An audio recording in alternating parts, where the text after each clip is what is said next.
নমস্কার বন্ধুরা, আজকে আমি আপনাদের কাছে একটা ছোট্ট রেসিপি নিয়ে চলে আসব। নিরামিষ কাঁচা ছোলা আর নারকেল দিয়ে কচুর শাকের রেসিপি।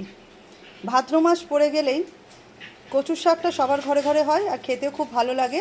রান্না পুজো উপলক্ষে তো হয়েই থাকে, কিন্তু কচুর শাকটা কিন্তু সবাই সব রকমভাবে করতে পারে না। আগেকারের ঠাকুমা দিদিমাদের আমলে কিন্তু এই কচুর শাকটা ঠিক মতো মশলা দিয়ে সুন্দরভাবে করা হতো। তো আমি সেরকমভাবেই করে দেখাবো। সবাই কিন্তু দেখতে থাকো এই কচুর শাক রেসিপিটা আমি কিভাবে করি, কি কি মশলা আমি ব্যবহার করি। যদি তোমাদের ভালো লেগে থাকে একটা লাইক কমেন্ট করো আর চ্যানেলটা সাবস্ক্রাইব করতে ভুলো না। সকাল বন্ধুরা, আজকে একটা নতুন রেসিপি নিয়ে চলে এসেছি, নিরামিষ কচুর শাক রেসিপি। এটা অনেকেই কিন্তু এই রেসিপিটা জানে, করতেও পারে, কিন্তু আগেকারের মতো ঠাকুমা দিদিমাদের আমলে যেরকমভাবে কচুর শাক রেসিপিটা করা হতো তাতে কিন্তু মশলাটা একদম আলাদা থাকতো। তো আমি ঠিক সেইভাবেই তোমাদের কাছে করে তুলে ধরবো কচুর শাক রেসিপি, একদম নিরামিষ। দেখো, কচুর শাক আমার আনা হয়েছে 700 গ্রাম। এটা বাজার থেকে কিনে আনা হয়েছে, ওরাই কেটে দিয়েছে একদম। আর সেটা এখন 1 গামলা জল নিয়েছি, তাতে অল্প অল্প করে ধুয়ে আর এই ডিশেতে তুলে রাখছি। আগে ভালো করে ধুয়ে নিতে হবে আর তুলে রাখতে হবে। এরপর কি করব সেটা আমি সম্পূর্ণভাবে তোমাদের কাছে তুলে ধরবো, তো তোমরা প্রত্যেকে দেখতে থাকো। স্টিক কড়াইয়ের মধ্যে খানিকটা জল কিন্তু আমি গরম করতে বসিয়ে দিয়েছিলাম। এই গরম জলের ওপর দিয়ে দিচ্ছি খানিকটা হলুদ গুঁড়ো। ঠিক আছে, এই হলুদ গুঁড়োটা দিয়ে দেওয়ার পর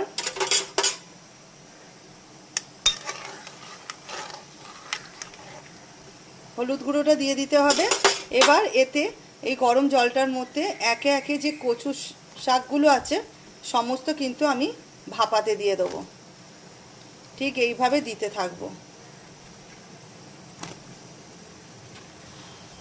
কচুর শাকটা একটু ভাপিয়ে নিলে জলেতে খুব ভালো। এইভাবে দেখো, এখানে আমি বসিয়ে দিয়েছি কচুর শাক, ভাপাতে বসাচ্ছি। আর এখানে যেগুলো রাখা আছে এগুলো সবই এই কড়ার মধ্যে কিন্তু আমি সব দিয়ে দেবো।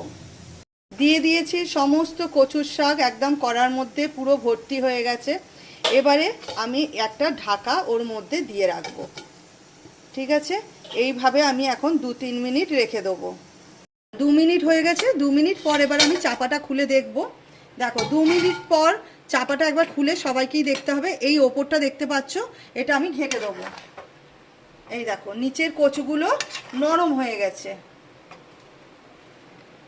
তো একটু ঘেটে দিলে ওপরেরটা নিচে চলে যাবে আর নিচেরটা ওপরে চলে আসবে, এতে সুবিধা হবে। এই দেখো, এটা খুব নরম। একটু পরে এটা আবার আমি 2 মিনিটের জন্য চাপা দিয়ে দেবো, তারপরেই কিন্তু হয়ে যাবে। এটা 2 মিনিটের জন্য আবার চাপা দিয়ে দিলাম। চলো, যখন কচুটা একবার পাট খাওয়ানো হয়ে যাবে, এবার আমি ওর ওপর দিয়ে দিচ্ছি দেখো কাঁচা ছোলা। কাঁচা ছোলাটা দিয়ে কিন্তু এবার একটু ভাপিয়ে নেবো। ঠিক আছে, কাঁচা ছোলা দিয়ে দিলাম। এবার এটা একটু ঘেঁটে দেবো যাতে কাঁচা ছোলাটা নিচে চলে যায়। এই কচুটার সাথে কাঁচা ছোলাটাও ভাপিয়ে নিতে হবে।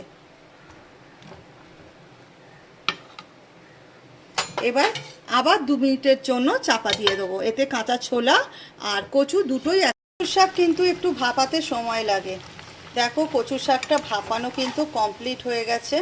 দেখছো, একদম নরম হয়ে গেছে। পুরো কড়াটা ভর্তি হয়ে গেছিলো, এখন ভাপানোর পর একদম নরম হয়ে গেছে। কেউ কেউ আবার এই জলটা পুরো মেরে ফেলে, তবে পুরো না মারাই ভালো। এবার এইটা কিন্তু আমি একটা চুবড়িতে ছেঁকে নেব। কচুর শাকটা একটা চুবড়ির মধ্যে কিন্তু আমি খুব ভালো করে ছেঁকে রেখে দিয়েছি। দেখছো, এই দেখো একদম গরম। তো এইটা খুব বেশি চিপে চিপে জল বের করার কিছু নেই। ঠিক আছে, আমি চিপে চিপে অতটা বের করলাম না, ছেঁকে রেখে দিলাম, যেটুকু জল বেরোবার বেরিয়ে যাবে। দেখো, একটা কড়া বসিয়ে দিয়েছি, কড়াটা গরম করতে দিয়েছিলাম।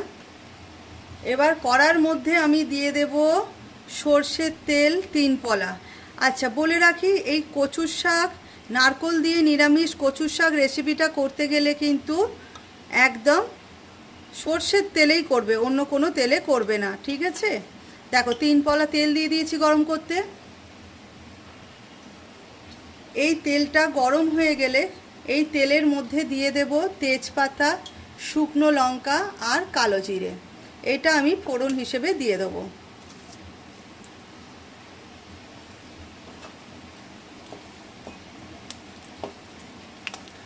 এই ফোড়নটা এবার ভালো করে একটু ভেজে নেব। ভাজা হয়ে গেছে, এবার এর মধ্যে দিয়ে দেবো কচুর শাকটা।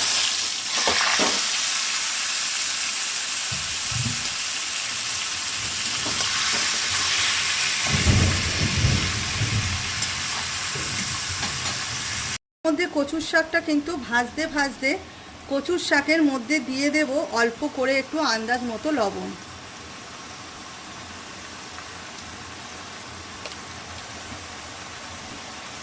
এবার কচুর শাকটাকে খুব ভালো করে নাড়তে হবে, আর খুন্তি দিয়ে একটু এরকম করে দেবে, তাহলে কি হবে, কচুর শাকটা ঘ্যাঁট হয়ে যাবে। এটা তো অ্যাকচুয়ালি কচুর শাক নারকেল দিয়ে ঘ্যাঁট হবে।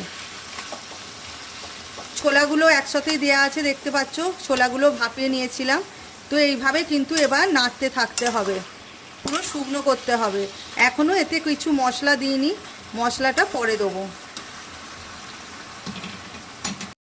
ক্রমশ দেখো আমি কিন্তু নাড়াচাড়া করেই যাচ্ছি, এতে কিচ্ছু দেয়া নেই, শুধু একটু লবণ দিয়েছিলাম, আর কিছু দিইনি। এবার এটা ভাজা ভাজা হবে, ক্রমশ ঘ্যাঁট হয়ে যাচ্ছে, এটা অ্যাকচুয়ালি ঘ্যাঁটই হবে। তো দেখো এর মধ্যে আমি কি দেব এবার।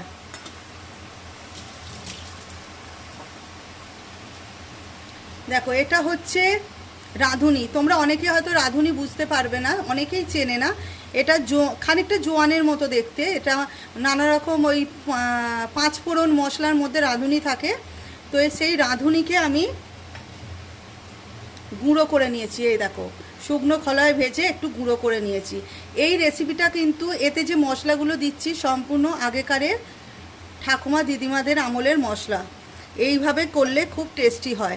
রাঁধুনিটা দিলাম, আর এটা দিচ্ছি জিরে বাটা। তোমরা যদি না পারো তাহলে জিরের গুঁড়োও দিতে পারো, দিয়ে দিলাম জিরে বাটা। এটা আমি শিলে বেটে নিয়েছি অল্প করে একটু জিরে, তো জিরে বাটাটা দিয়ে দিলাম। আর এতে দেব অল্প করে একটু মিষ্টি দেবো। এবার তোমরা যেরকম মিষ্টি খাবে সেরকম দেবে। নারকোল কুড়ো দেওয়া হবে, তাই তখন যদি নারকোলটা অতিরিক্ত মিষ্টি হয় তোমরা চিনি নাও দিতে পারো, কিন্তু মিষ্টিটা দিলে কচুর শাকটা খেতে খুব সুস্বাদু হয়। কচুর শাক কিন্তু অনেকটাই কমপ্লিট হয়ে এসেছে। মশলাটা দিয়ে নাড়তে নাড়তে কচুর শাকটা অনেক সিদ্ধ হয়ে গেছে। এবার আমি কিন্তু দিয়ে দেবো নারকোল কুড়োটা।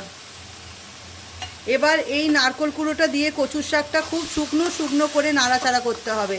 কচুর শাকটায় অনেক জল বেরোবে, তাকে কিন্তু খুব ভালো করে ভাজা ভাজা করতে হবে, যাকে বলে ঘ্যাঁট করতে হবে। দেখতে পাচ্ছ আমি কিন্তু সমস্ত যে মশলাটা দিলাম, রাঁধুনির গুঁড়ো আর জিরে বাটা, এছাড়া দিয়ে দিয়েছি নুন আর মিষ্টি, এমন কিছু মশলার ব্যাপার নেই।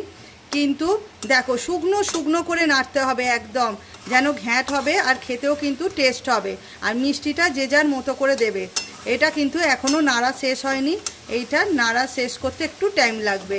শুকনো শুকনো করে করতে হবে, কারণ কচুর শাক রেসিপি করতে গেলে হাতে একটু টাইম লাগবে। তো বন্ধুরা তোমাদের কাছে তুলে ধরলাম নিরামিষ কাঁচা ছোলা আর নারকোল দিয়ে কচুর শাক। এই সময় এই কচুর শাকটা খেতে খুব ভালো লাগে, তো তোমরা ঘরে করে খেও। এই রেসিপিটা দেখে যদি ভালো লেগে থাকে তো একটা লাইক কমেন্ট করতে ভুলো না, সাবস্ক্রাইব করতে ভুলো না।